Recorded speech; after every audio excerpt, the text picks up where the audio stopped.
सुगंध के बिना पुष्प, तृप्ति के बिना प्राप्ति, ध्येय के बिना कर्म और प्रसन्नता के बिना जीवन व्यर्थ है।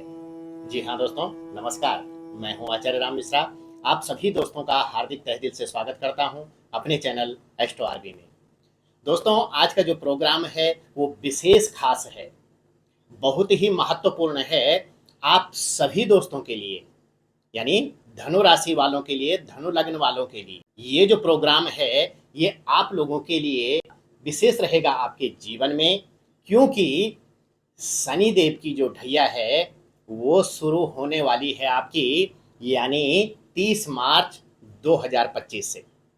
और बहुत खुशी की बात है साथियों, बहुत प्रसन्नता की बात है कि शनि देव जब जब भी जीवन में आते हैं, वो जिस भी राशि के आए तो जीवन में उन्नति, भाग्योदय, संतान प्राप्ति, प्रमोशन और साथ साथ में विवाह, और इसके साथ साथ में जो है आपकी जीवन की जो भी कामनाएं हो उन सबको पूर्ति करने में शनिदेव विशेष योग्यता निभाते हैं। विशेष कर्मों के जो फल हैं उनको आपके सम्मुख रखते हैं। कर्मण्येवाधिकारस्ते मा फलेषु कदाचन। कर्म करते रहिए, फल की इच्छा मत करिए। ये इसलिए कहा गया कि कर्म करते हुए फल की इच्छा करेंगे तो फल अच्छा नहीं मिलेगा, इसलिए कर्म अच्छा रखिए तो फल भी अच्छा ही मिलेगा। और कर्म फल को प्रदान करने वाले कर्म फलदाता शनिदेव जी हैं। शनिदेव जब भी जिस राशि में आते हैं, चाहे वो महादशा में आए, चाहे अंतरदशा में आए, चाहे वो ढैया में आए, चाहे साढ़े साती में आए, वो आपके जीवन के वारे न्यारे कर देते हैं। इसमें विशेष से मैं आपको सतर्क करना चाहूँगा कि आप लोगों को इसमें डरना नहीं है, झिझकना नहीं है, परेशान नहीं होना है।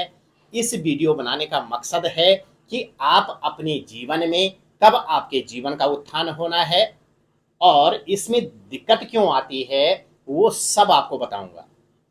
शनिदेव की जो ढैया है आपके जीवन में क्या लेकर के आई है, क्या फल देगी आपको शनिदेव की ढैया।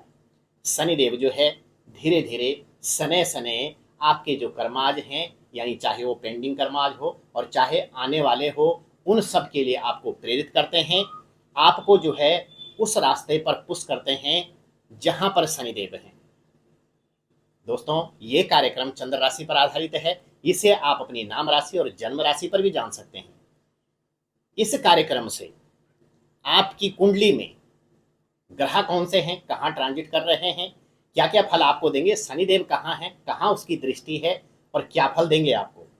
इसमें आपको विशेष ध्यान देना होगा कि आपकी राशि पर शनिदेव और आपकी कुंडली में शनिदेव कहाँ विराजमान हैं। यदि शुभ हैं तो आपके लिए बहुत अच्छा है, और अशुभ है तो पूजा पाठ से, आप नित्य रूटीन क्रिया से अपने शनिदेव को जो है बहुत अच्छा कर सकते हैं और मना सकते हैं। शनिदेव क्या है, क्षणे रुष्टा और क्षणे तुष्टा।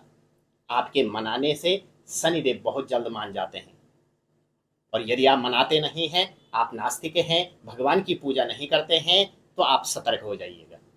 तो ये आशय है इसका कि आपके जीवन में कष्टों का निवारण हो और सुख का आगमन हो, आपकी जो भी कामनाएं हैं, जो भी आपकी डिजायर्स हैं, वो सब पूरी हो। और यदि आप मुझसे परामर्श लेना चाहते हैं तो स्क्रीन पर चल रहे नंबर पर आप लोग जो है अपनी कुंडली के बारे में परामर्श जरूर लें कि मेरी कुंडली में शनिदेव कौन से भाव में हैं और क्या फलाफल देने वाले हैं और इसका उपाय क्या करना चाहिए। इसके लिए आपको झिझक नहीं करनी है, चाहे आप मुझसे और चाहे किसी से भी परामर्श लेकर के ही आप लोग जो है आगे बढ़ें किसी भी कार्य के लिए। तो दोस्तों, यहाँ पर आपका जो है धनु लग्न है, धनु राशि है आपकी, और शनि की जो ढैया है 30 मार्च 2025 से आपकी शुरू हो जाएगी। और कब शनि की ढैया शुरू होती है, जब आपकी राशि से शनिदेव या तो चौथे हो और या फिर अष्टम में हो, तब शनि की ढैया स्टार्ट होती है।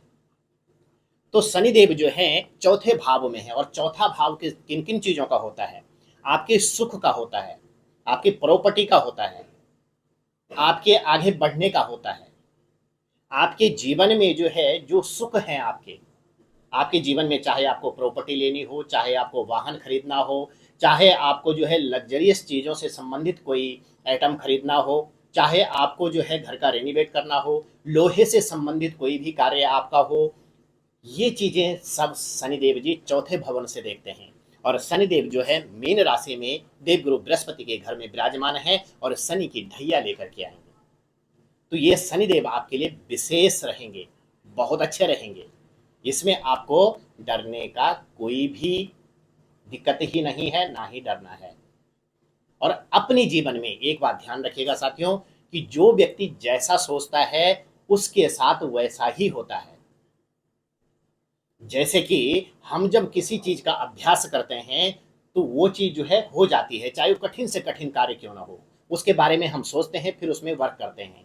क्योंकि शनिदेव की जो दृष्टि है, वक्र दृष्टि, वो थोड़ा सा दिक्कत करती है। लेकिन उस भाव को मजबूत कैसे बनाना है, अपने मन को मजबूत कैसे बनाना है, ये विशेष है। यहाँ पर जो शनिदेव की दृष्टि है दोस्तों, वो कहाँ कहाँ पर है, यानी शनिदेव की दृष्टि कहाँ है, यानी छठे भाव पर, और कहाँ है यानी दसम भाव पर, और कहाँ है यानी लग्न भाव पर। अब छठे भाव पर शनिदेव की जो दृष्टि है वो क्या करती है, आपके ऋण, रोग और शत्रु, इनको या तो बढ़ावा करती है या इनका नाश करती है। तो शनिदेव की दृष्टि छठे भाव पर होने से आपको एक चीज ध्यान रखनी है कि आपको जो है ऋण यानी कर्जा, ये जितना हो सके ना लें।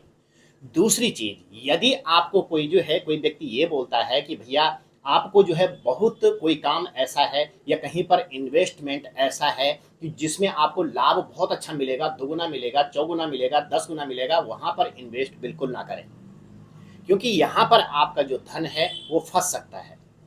एक बात आपको ये ध्यान रखनी है। दूसरी चीज, किसी व्यक्ति से यानी मित्रता ऐसे ही व्यक्ति से करें जो व्यक्ति सही हो, जिसके गुण सही हो, जिसके अंदर अवगुण ना हो, जिससे आपको कोई खतरा ना हो। यानी आगे की बात को भी सोच करके मित्रता भी ऐसे व्यक्ति से करनी है। अगर ऐसा नहीं करोगे तो यानी शत्रुता बढ़ सकती है। तो ऋण, रोग और शत्रु, यानी रोग, विकार से भी आपको बचना होगा। क्योंकि छठे भाव पर शनिदेव की दृष्टि होने से आपको यहां पर बचना चाहिए। क्यों बचना चाहिए? क्योंकि आपको गलत खान पान से विकार हो सकते हैं, आपको पेट आदि संबंधी प्रॉब्लम हो सकती है, पैरों से संबंधित दिक्कत हो सकती है, सोराइसिस हो सकता है, मानसिक कष्ट हो सकता है, नसों से संबंधित, लीवर से संबंधित दिक्कत हो सकती है, शरीर में एलर्जी हो सकती है, यानी कुछ ना कुछ प्रॉब्लम ऐसी हो सकती है जिससे हॉस्पिटलाइज हो सकते हैं। तो उससे आपको बचना होगा। तो ये तो थी छठे भाव से संबंधित। अब हम बात कर लेते हैं आपके कर्म भाव से संबंधित, यानी आपके कैरियर से संबंधित। कैरियर भाव में शनिदेव की जो दृष्टि है वो आपको लाभ कैसे करेगी। यहां पर आपको थोड़ा राजनीति से बचना होगा। राजनीति यदि आपके खिलाफ कोई करता है, यदि आप अच्छा कार्य कर रहे हैं, तो कोई व्यक्ति ऐसा भी जरूर होगा जो आपकी टांग जरूर खींचेगा, जो आपको ये बोल सकता है कि भैया ये इस कार्य के लिए सही नहीं है। तीसरी बात, यहां पर आपको जो है आपका स्थान परिवर्तन बहुत जरूरी होगा। स्थान परिवर्तन हो सकता है आपका, चाहे आप जो है गवर्नमेंट जॉब से संबंधित हो, चाहे आपकी सीट चेंज हो, चाहे आपका स्थान परिवर्तन हो, चाहे आपका प्रमोशन हो, चाहे आपका जो है इधर की सीट छोड़ करके उधर बैठना हो, तो ये स्थिति आपकी जरूर आएगी। तो स्थान परिवर्तन के योग भी आपके बनते हैं। या फिर आप कोई बिजनेस करते हैं और आप सोचें कि ये बिजनेस मेरे लिए शुभ नहीं है, मुझे तो कोई और बिजनेस कर लेना चाहिए, ऐसा भी आपके साथ हो सकता है। दूसरा, आपका जो है नेम फेम भी हो सकता है, आपका नाम होगा। आप कोई कार्य करते हैं, आप मन से करोगे, आप आगे बढ़ना चाहते हैं तो आप मन से करोगे। क्योंकि धनु राशि के जो लोग हैं वो सौम्य होते हैं, दयावान होते हैं, सुशील होते हैं, दूसरे की दया पर जल्दी द्रवित हो जाते हैं, मददगार साबित होते हैं।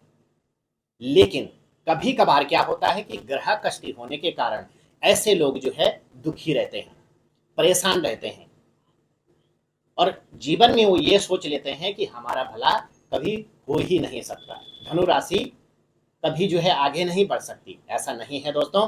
इसके लिए आपको परेशान नहीं होना है। क्योंकि यदि आपके जीवन में कष्ट है तो सुख भी जरूर आता है, और सुख है तो आगे दुख भी जरूर आएगा। तो इसके लिए हमेशा तैयार रहना चाहिए। और जब हम पहले से किसी चीज के लिए तैयार रहते हैं तो वो चीज हमें ज्यादा दुख नहीं देती है। और वीडियो बनाने का आशय भी मेरा ये है कि आपके जीवन में यदि कोई कष्ट है तो वो ठीक हो जाएगा।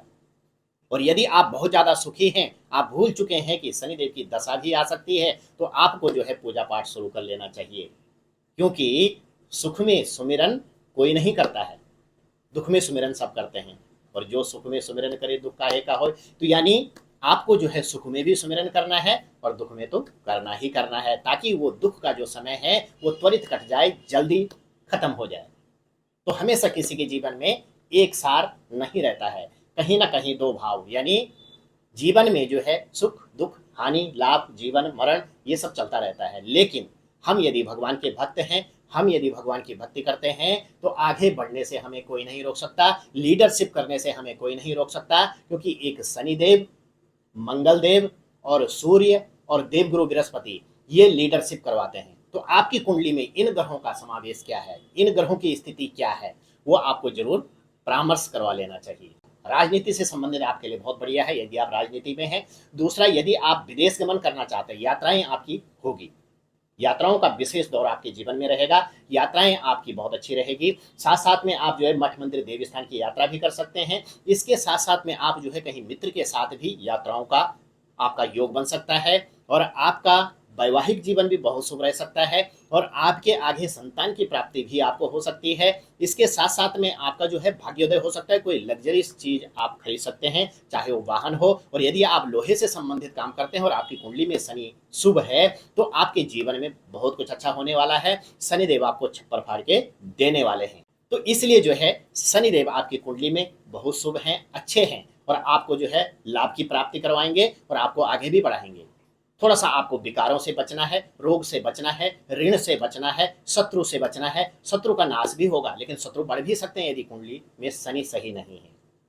तो यहाँ पर कर्म क्षेत्र भी आपका शुभ रहेगा, यात्राएं आपकी बहुत अच्छी होगी, और लग्न क्षेत्र में दृष्टि होने से थोड़ा सा संशय में रहना कि मैं ये कार्य कर रहा हूँ ये सही भी है या नहीं है, मुझे ये काम करना चाहिए जरूरी या नहीं करना चाहिए, या जो मैं कर रहा हूँ वो ही सही है।